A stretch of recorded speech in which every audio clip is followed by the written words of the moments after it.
अस्सलाम वालेकुम दोस्तों।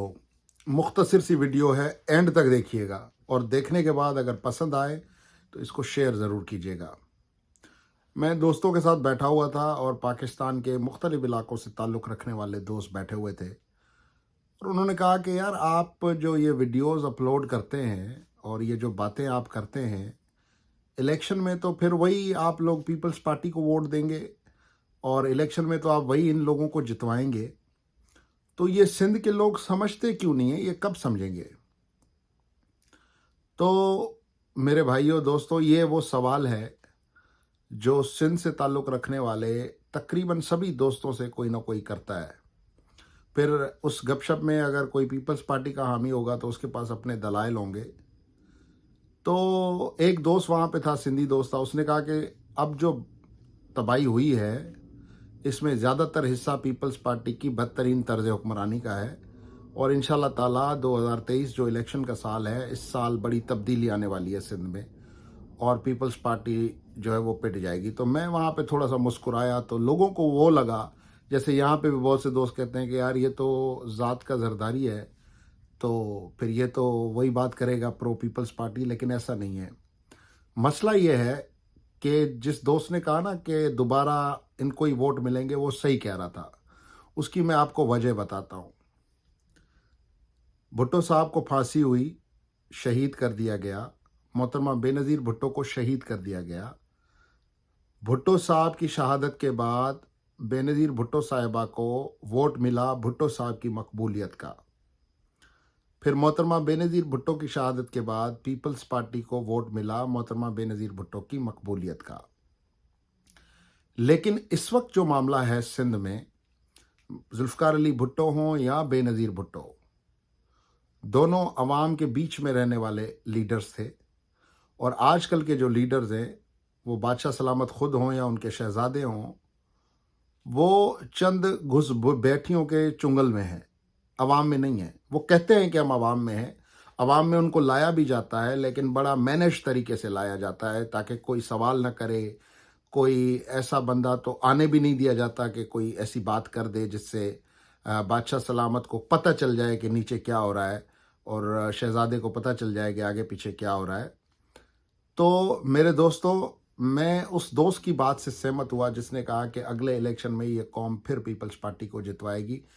कौम ना भी जितवाए, एस्टेब्लिशमेंट जितवाएगी, लेकिन वोट फिर भी पड़ेंगे। अगर 38 लाख वोट पड़ा था पिछले इलेक्शन में, तो आने वाले इलेक्शन में हो सकता है 40 लाख वोट पड़ जाए, 45 लाख वोट पड़ जाए, लेकिन वोट पीपल्स पार्टी को पड़ेगा। और वोट पीपल्स पार्टी को सिर्फ इस वजह से पड़ेगा कि पीपल्स पार्टी के मुंतखब अरकान ने 2018 से आज तक अरबों रुपए इकट्ठे कर लिए हैं।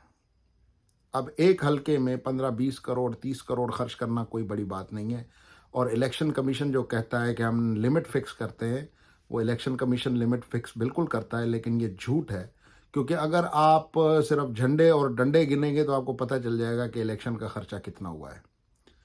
तो जो कौम 40 साल पहले शहीद होने वाले लीडर के नाम पर आज भी वोट दे, जो कौम 15 साल पहले शहीद हो जाने वाली लीडर के नाम पर आज भी वोट दे और इस पूरी तबाही को एक आसमानी आफत समझ ले, और अभी समझाया जा रहा है, तबलीग हो रही है कि आप दुनिया में देखें, क्लाइमेट चेंज है, आपने क्या हिस्सा डाला क्लाइमेट चेंज की वजह से।